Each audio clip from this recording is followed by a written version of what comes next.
देवी और सज्जनों, सादर नमस्ते।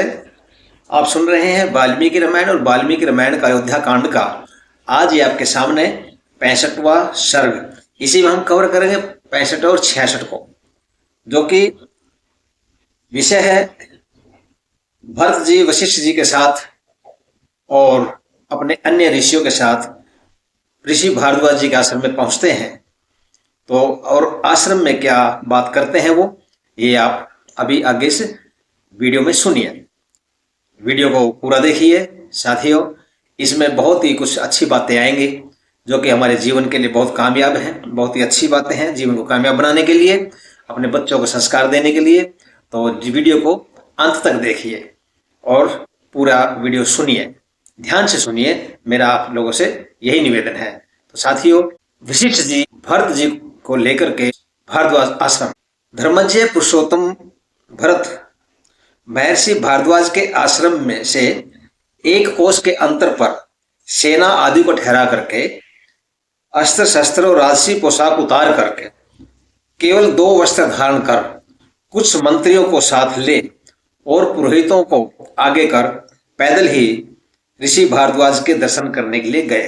मतलब देखिए कितनी एक अच्छी परंपरा थी ये कितना मान आदर था, सम्मान था ऋषि के प्रति कि जो हथियार थे, अस्त्र शस्त्र थे, वहीं रख दिए गए।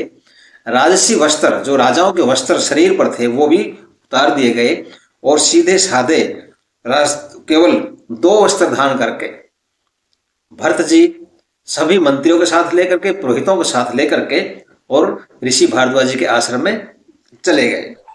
जब भरत जी ने दूर से ही महर्षि भारद्वाज को देखा, तब वे मंत्रियों को भी पीछे छोड़ केवल पुरोहित के साथ आगे बढ़े। मंत्रियों को पीछे छोड़ दिया, लेकिन पुरोहितों को लेकर के आगे वो बढ़ गए कि उनको आगे सामने दिखाई दिए ऋषि भारद्वाज जी जब आश्रम के नजदीक पहुंचे।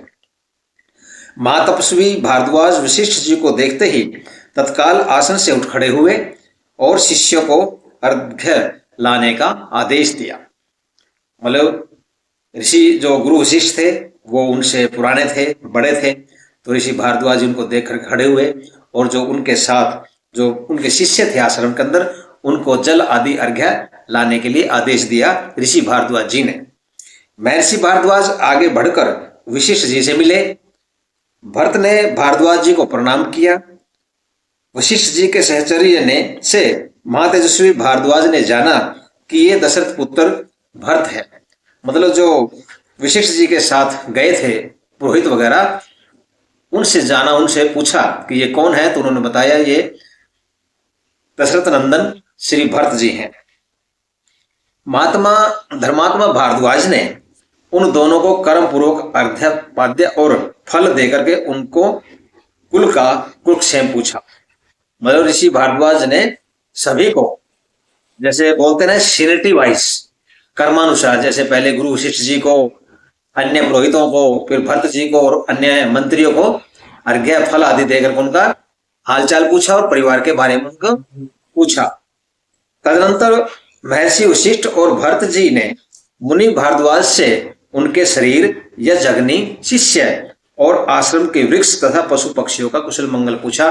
जैसे आपस में पूछते हैं परिवार के बारे में, राजी खुशी के बारे में, ऐसे ही फिर भरत जी ने भी और महाराज वशिष्ठ जी ने भी महाराज भारद्वाज से, ऋषि भारद्वाज को पूछा कि आपके आश्रम में सब कुछ ठीक है, यज्ञ वगैरह अच्छा चल रहा है क्या, और पेड़ पौधे जो भी वहां पर पशु पक्षी थे उनके बारे में भी जानकारी भरत जी ने और वशिष्ठ जी ने ऋषि भारद्वाज जी से ली।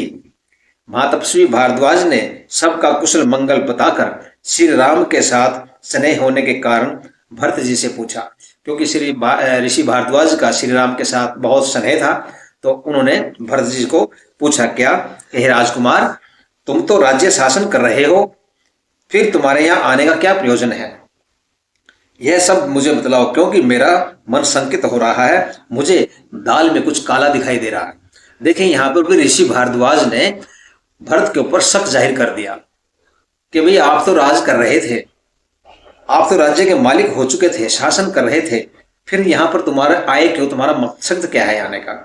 और मुझे शंका हो रही है कहीं दाल में कुछ काला तो नहीं है। यहाँ पर शक जाहिर कर लेते हैं ऋषि भारद्वाज भरत के ऊपर। क्यों? क्योंकि श्री राम को बहुत ज्यादा चाहते हैं। भारद्वाज के ऐसा कहने पर भरत जी ने दुख के कारण आंखों में आंसू भरकर तथा लड़खड़ाती हुई वाणी से कहा। यहाँ पर क्या भरत जी को बहुत दुख होता है कि भरत जी तो मन में ये लेके आए थे, मैं श्री राम मेरे बड़े भाई है, मेरे पिता समान है, उनको मैं वापिस लाऊंगा, लेकिन जैसे जैसे मैं आगे बढ़ रहा हूं मेरे ऊपर शक किया जा रहा है, मुझे शंका की दृष्टि से देखा जा रहा है, और वो आंखों में उनके आंसू भर आते हैं और वो लड़खड़ाती हुई आवाज में क्या बोलते हैं, सुनिए सजनों। भगवान आप भी मुझे ऐसा मानते हैं तो मेरा तो जीवन ही व्यर्थ है।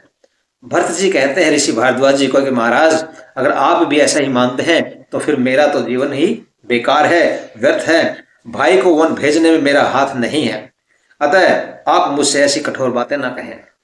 वो अपनी सफाई देते हैं भरत जी। ऋषि भारद्वाज को बोलते हैं महाराज मेरा इसमें कोई हाथ नहीं है, भाई को वनों में भेजने का मेरा कोई मकसद नहीं है, ना मेरा कोई हाथ ही नहीं है, मेरा मुझे पता ही नहीं है, और इसलिए आप मुझे कठोर वचन ना कहें, मुझे दुख हो रहा है। मैं तो उस केसरी नर केसरी को प्रसन्न कर अयोध्या में लुटाने और उनकी चरण वंदना करने के लिए जा रहा हूं। भरत जी अपनी सफाई में कहते हैं महाराज मैं तो श्री राम को अयोध्या लेने के लिए, अयोध्या लुटाने के लिए आया हूं और उनकी चरण वंदना के लिए जा रहा हूं। भगवान मेरे मनोभिप्राय को जानकर आप मुझ पर प्रसन्न हो और मुझे बताएं कि पृथ्वीनाथ राम इस समय कहाँ है। भरत जी श्री राम का पता पूछते हैं कि महाराज जो नर केसरी, नरों में केसरी, जो शेर के समान है, वो उनका मुझे पता बता दें और वो कहाँ पर है, मैं उनको मिलना चाहता हूं, उनको मैं वापिस अयोध्या ले जाना चाहता हूं।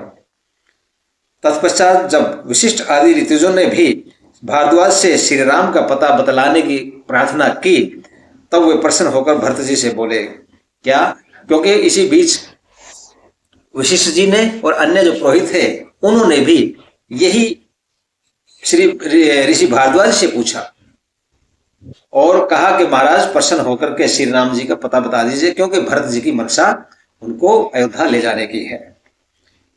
तब महाराज जो भारद्वाज हैं वो खुश होकर के फिर बोलते हैं, क्या बोलते हैं सुनिए सज्जनों।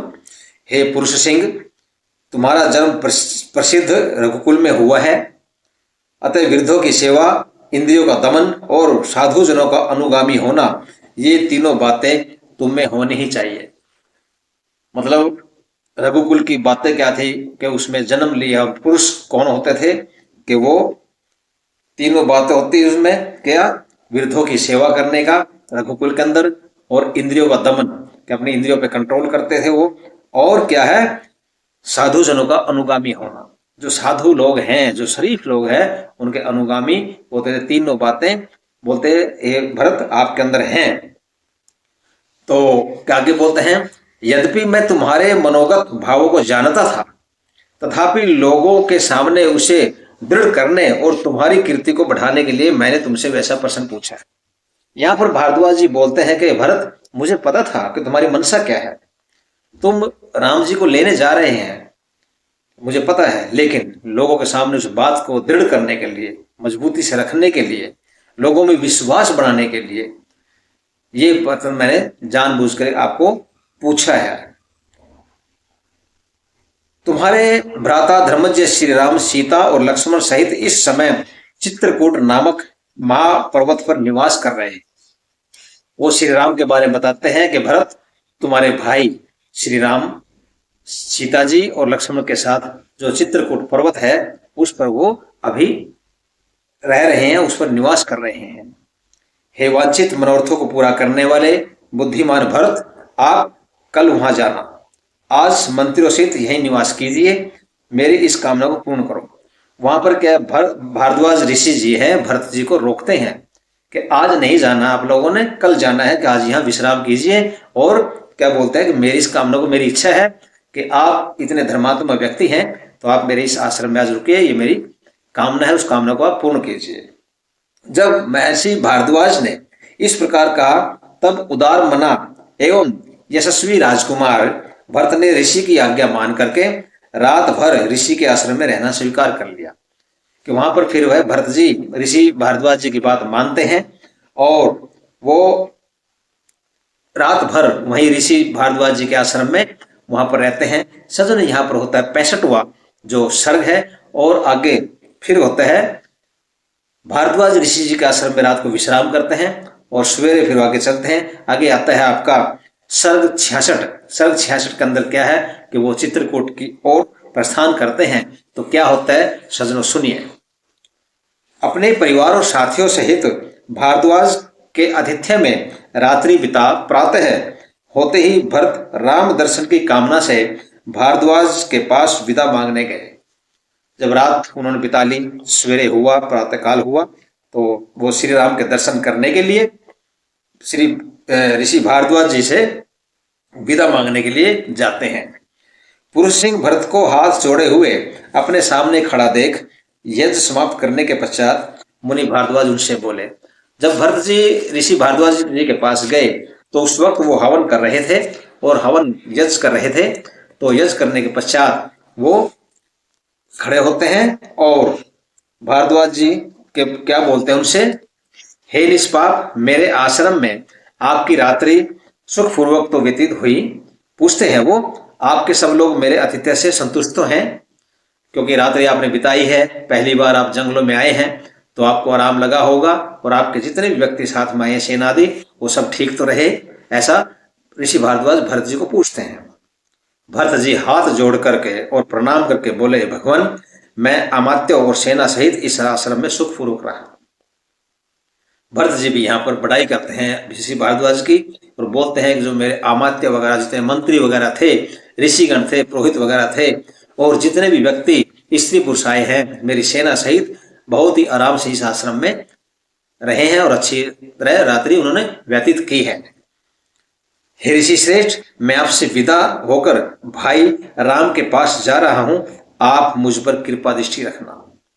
यहाँ पर वो परमिशन मांगते हैं, आज्ञा मांगते हैं कि मैं श्री राम के पास जा रहा हूं, भाई के पास जा रहा हूं, आप मुझ पर कृपा दृष्टि रखना। हे धर्मज्ञ, कृपया यह बतलाइए कि महात्मा राम का आश्रम यहाँ से कितनी दूर है। वो दूरी पूछते हैं कि यहाँ से कितनी दूर है और वहां जाने के लिए सीधा और सरल मार्ग कौन सा है। वो रास्ता पूछते हैं कि सीधा मार्ग जल्दी पहुंच जाए और सरल के कहीं रास्ते में विघ्न बाधा ना हो, ऐसा रास्ता हमें बताइए ताकि मैं जल्दी से जल्दी अपने बड़े भाई श्री राम के पास पहुंच सकूं। भाई के दर्शन के इच्छुक भरत जी ने के ऐसा पूछने पर महातेजस्वी और परम विद्वान ऋषि भारद्वाज जी बोले, हे भरत, यहाँ से 2.5 योजन के अंतर पर निर्जन प्रदेश में रमणीय गुफाओं एवं वनों से युक्त चित्रकूट नामक पर्वत है। वो बोलते हैं 2.5 योजन। 2.5 योजन का मतलब एक माप था उस टाइम पहले, जैसे आज हम बोल देते हैं किलोमीटर या मील बोलते हैं, ऐसे ही योजन पहले बोलते थे। तो वहां से बोले 2.5 योजन दूर निर्जन वजनों में, वनों के अंदर और रमणीय गुफाओं के अंदर चित्रकूट पर्वत है। इस पर्वत के उत्तर की ओर मंदाकिनी नदी बहती है। इस नदी के उभय तटों पर पुष्पित वृक्ष लगे हैं। मतलब मंदाकिनी नदी जो है, उस जो पर्वत है, जो अपना चित्रकूट पर्वत है, उसके उत्तर की ओर बह रही है और उनके जो उठे हुए तट हैं, जो नदी के तटों के ऊपर अच्छे पुष्पित जो फूल वाले वृक्ष लगे हुए हैं और यह नदी रमणीय पुष्पित वन में होकर बहती है। जो नदी है कौन सी? मंदाकिनी। ये जो फूलों से लदे हुए वन हैं उनके बीच से बहती हुई चल रही है। हेतात, उसी से मिला हुआ चित्रकूट पर्वत है। उसी पर्वत पर तुम एक पर्णकुटी में दोनों भाइयों को निश्चय ही वास करते पाओगे। वहीं जैसे ही वहां पर जाएंगे, चित्रकूट पर्वत पर आप एक पर्णकुटी देखेंगे, और पर्णकुटी मतलब घास फूस से बनाए हुए जो झोपड़ियां हैं वहां देखोगे और वहीं पर आप श्री राम के आश्रम को देखोगे। श्री राम के निवास स्थान को जानकर भरत ने महर्षि भारद्वाज का अभिवादन किया और प्रदक्षिणा करके तथा उनसे आज्ञा लेकर अपनी सेना को प्रस्थान करने का आदेश दिया। जब ऋषि भारद्वाज ने उनका पता बता दिया तो उनकी आज्ञा लेकर के और उनकी प्रदक्षिणा करके उनसे आज्ञा लेकर के वो सेना को आदेश देते हैं कि आप लोग अभी यहां से चल सकते हैं। भरत जी की आज्ञा पाकर के प्रस्थान करने वाले बहुविध लोग स्वर्ण से अलंकृत दिव्य रथों में घोड़ों को जोड़कर उन पर आरूढ़ हो गए। जब भरत जी ने आज्ञा दे दी सभी लोगों को, तो सभी जो भी हैं जितने जाने वाले थे वो सब अपने जो बहुत प्रकार के सोने से अलंकृत जो दिव्य रथ थे उन पर वो बैठ गए, चढ़ गए। विविध प्रकार के छोटे बड़े बहुमूल्य रथ आदि यान और पैदल सेना भी चल पड़ी। जितने भी सेना थी, रथ थे, जो भी घोड़े हाथी जितने भी थे वो सारे अब वो श्री राम के आश्रम की ओर, चित्रकूट पर्वत की ओर चल पड़े। जब उस महासेना ने वन में होकर प्रस्थान किया तब वनवासी मत वाले यूथपति गजराज उद्विग्न एवं उन्मत्त होकर अपने अपने समूह के साथ इधर उधर भागने लगे।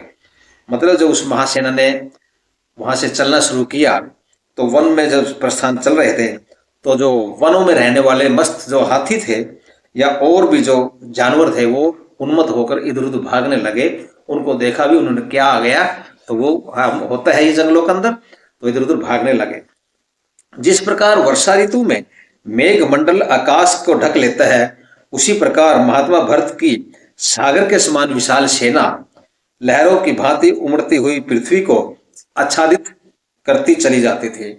मतलब महान सेना थी, बहुत बड़ी सेना थी। ऐसे लग रहा था कि जैसे मेघ मंडल जो है आकाश को ढक लेता है और जो है सागर के समान, समुद्र के समान विशाल सेना थी जिसमें के घोड़े, हाथी, खच्चर, लोग सभी कुछ दिखाई दे रहा था। बहुत लंबी सेना, बहुत बड़ी सेना थी। जब भरत जी यात्रा करते हुए बहुत दूर निकल गए तब वाहनों को थके हुए देखकर वे मंत्री श्रेष्ठ वशिष्ठ जी से बोले, क्योंकि वहां से 2.5 योजन बहुत पड़ता था, बहुत दूर पड़ता था। तब वो जब चलते चलते थक गए तो भरत जी गुरु वशिष्ठ जी से बोलते हैं क्या कि इस स्थान का जैसा रंग रूप दिखाई पड़ रहा है और जैसा इसके विषय में मैंने सुना है उससे स्पष्ट प्रतीत होता है कि हम उस स्थान पर पहुंच गए हैं जो भारद्वाज जी ने बतलाया था। मतलब जो भारद्वाज जी ने बतलाया था, जैसा नक्शा बताया था कि वहां पर चंद्र जो अपना पर्वत है, चित्रकूट पर्वत है और उसके उत्तर साइड से जो मंदाकिनी नदी बहती है और फूलों से लदे वृक्ष खड़े हैं और उन वृक्षों के बीच से ही वो नदी बहती है और मंदाकिनी। तो ऐसा जो बताया था वहां देख करके भरत जी बोलते हैं कि जैसा ऋषि भारद्वाज जी ने बताया था तो वैसे हम उस स्थान पर शायद पहुंच चुके हैं। देखिए यह चित्रकूट पर्वत है और यह मंदाकिनी नदी है और यह वह वन है जो दूर से नीले मेघ की भांति दिखाई देता है। भारद्वाज ऋषि जी ने बताया था कि मंदाकिनी नदी वहीं से निकल रही है, चित्रकूट पर्वत के उत्तर से निकल रही है और वही वन है जो के जैसे नीले बादल की तरह दिखाई दे रहा था।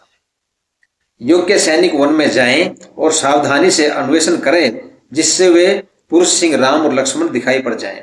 अब वो जो अपने सैनिकों को, जो योग्य सैनिकों को, जैसे अच्छे अच्छे योद्धा थे, उनको इधर उधर भेजते हैं और बोलते हैं कि भाई आप देखें कि आपको कहीं भी श्री राम और लक्ष्मण जी दिखाई दें। कुछ भरत की बात सुनकर हाथों में शस्त्र लिए हुए सैनिक लोग वन में पृष्ठ हुए। वो वनों में सैनिक हुए हैं, हाथों में हथियार लेकर के चल पड़ते हैं और कुछ ही दूर पर उन्होंने एक धूम शिखा देखी। का जो वे पहाड़ के ऊपर जब वो गए तो उनको एक धूम शिखा दिखाई दी। उस धूम शिखा को देख उन लोगों ने लौटकर भरत जी से कहा, बिना मनुष्य के अग्नि नहीं होती, अतः राम लक्ष्मण स्पष्ट यही है। देखिए पहले जो है कहीं जगह का किसी चीज से पता चलता था। जैसे अगर जंगलों के अंदर पानी ढूंढना होता था तो वहां पर क्या आपको पक्षी उड़ते दिखाई देते थे, यहाँ पर पक्षी हैं तो जरूर पानी भी होगा। ऐसे ही जैसे वहां पर धुआं उड़ रहा था तो उन्होंने यही विचार किया कि बिना व्यक्ति के कहीं भी आग नहीं लग सकती, कहीं भी आग नहीं जल सकती और धुआं नहीं हो सकता, तो निश्चय ही वहां पर कोई ना कोई है।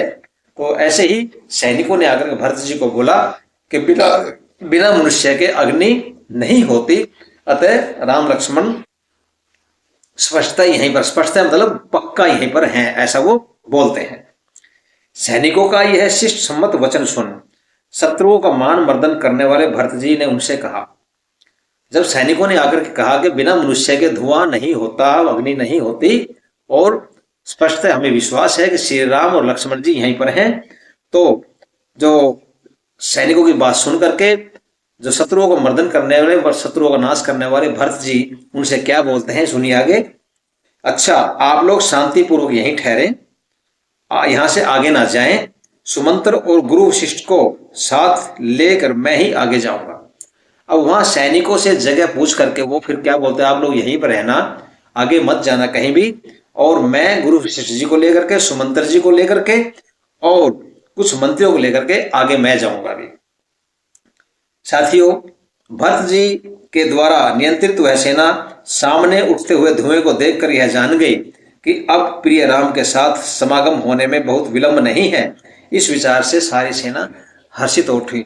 जब वहां पर देखा कि यहाँ पर धुआं उठ रहा है पहाड़ी के ऊपर, चित्रकूट पर्वत के ऊपर, तो वो जानकर के होगा भी श्री राम यहीं पर हैं। पूरी सेना में खुशी की लहर दौड़ गई। भरत जी, वशिष्ठ जी और सुमंत्र जी को लेकर आगे चले गए और वहां पर खुशी से सेना ये विचार करके खुश हो रही थी कि अभी श्री राम को मिलने में हमें कोई देरी नहीं है और जल्दी हम श्री राम, लक्ष्मण जी और सीता जी मिल जाएंगे और हम उनको वापस लेके आएंगे। तो सज्जनों, ये था आज तक का कि चित्रकूट पर्वत पर भरत जी श्री राम को ढूंढ करने के लिए चल देते हैं, वह पहुंच जाते हैं और ये पता कर लेते हैं कि उठते हुए धुएं को देख करके कि श्री राम जी यहीं पर हैं और वो वशिष्ठ जी को लेकर चलते हैं। अगले एपिसोड में आप देखिए क्या होता है। अगला एपिसोड बहुत ही एक रोचक, बहुत ही अच्छा ज्ञान देने वाला आएगा। तो आपसे निवेदन है आप पूरा वीडियो देखिए और इस वीडियो को भी सज्जनों लाइक कीजिए, शेयर कीजिए साथियों में सभी, और चैनल को भी सब्सक्राइब कीजिए। मैं आपसे हाथ जोड़ता हूं, निवेदन कर रहा हूं। आप सभी का बहुत बहुत धन्यवाद। इति ओम शांति।